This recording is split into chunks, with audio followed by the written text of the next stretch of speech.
देख रहे हैं आवाज नीमच की, सच दिखाने का साहस। मंदसौर जिले के स्वासरा में अपनी मांग को लेकर ज्ञापन देने किसानों से बदसलूकी करना नायब तहसीलदार को भारी पड़ गया।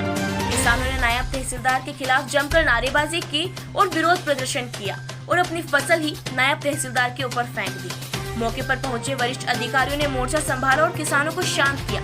दरअसल भारतीय किसान संघ के हजारों लोग बीमारी और अन्य कारणों से खराब हुई अपनी फसल के मुआवजे की मांग को लेकर स्वासरा तहसील कार्यालय पहुंचे थे, जहां पर नायब तहसीलदार उनका ज्ञापन लेने पहुंचे।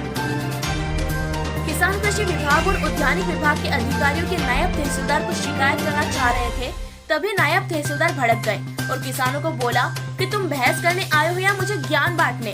तुम्हें अपना ज्ञापन देना है तो दीजिए, मुझसे बहस मत कीजिए। इतना कहकर साहब अपने हाथ में पकड़ा माइक किसान को लेकर बिना ज्ञापन लिए ही अपने दफ्तर में चले गए। नायब तहसीलदार के इस प्रकार के विरोध के बाद ज्ञापन देने पहुंचे हजारों किसान उग्र हो गए और जो फसल वह अधिकारियों को दिखाने आए थे उसे नायब तहसीलदार के ऊपर ही फेंक दिया। उसके बाद तहसील परिसर में ही नायब तहसीलदार का विरोध करने लगे, जिसके बाद एसडीएम ने मोर्चा संभाला और नायब तहसीलदार पर कार्रवाई की बात कही, जिसके बाद ही किसान माने। मंत्री हरदीप सिंह डंग के गृह क्षेत्र में अपनी मांगों को लेकर आए हजारों किसानों से अधिकारियों द्वारा इस प्रकार का व्यवहार कहां तक उचित है? अधिकारियों का इस तरह का रवैया आने वाले उपचुनाव में मंत्री हरदीप सिंह डंग के लिए भारी भी पड़ सकता है। तो है ज्ञापन दिया गया था और उनके अन्य मांगे क्या थी? मूल रूप से तो खरीफ की फसलों की खराबी के ऊपर था और बहुत कुछ ये सारी चीज़ें मेरे संज्ञान में है। मैंने अवगत ऊपर भी करा दिया गया है। खरीफ की फसलों की स्थिति बहुत खराब है। दूसरा, विगत वर्षों की कुछ मांगे हैं, बोनस से संबंधित है और तो पिछले साल बाढ़ आई थी उसका 75% का भुगतान का है।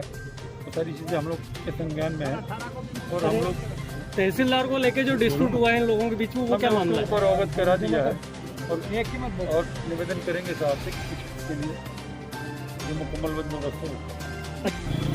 आज हमने फसलों को लेकर के ज्ञापन सौंपने के लिए हर हमेशा हमारा एक नियम रहता है कि हम सरकार को पहले आवेदन और फिर निवेदन करते हैं सब सारी बात हमारी हल हो जाती है। आज भी ऐसे ही तरीके से हम सारे किसान इकट्ठे हुए थे और हमारी फसलों लेकर के हमने रैली की तैयारी करी थी।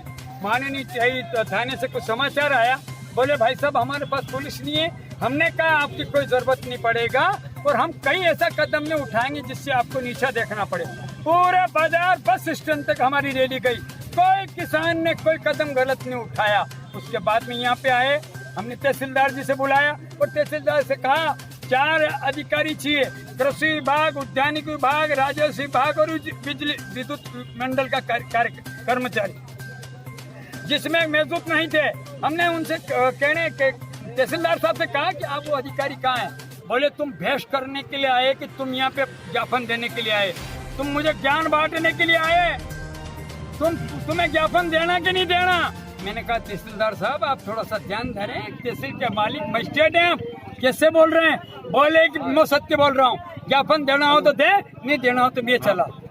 वो चलने लगे। तब मैंने कहा तहसीलदार जी मेरे संगठन के कार्यकर्ता में आग नहीं लग जाए, इसलिए मन मार के तुम्हें बोल रहा हूँ कि तुम अब भी समझ जाओ। यदि मैंने पूछा तो तहसीलदार जी तुम्हारे पास जवाब नहीं रहेगा, इतनी अनहोनी तुम कर रहे हो। और क्या था, नायब तहसीलदार था। उसके बाद में हम किसानों ने आकर्षित हुए और आकर्षित होने के बाद में फिर हम यहाँ तक पहुँचे।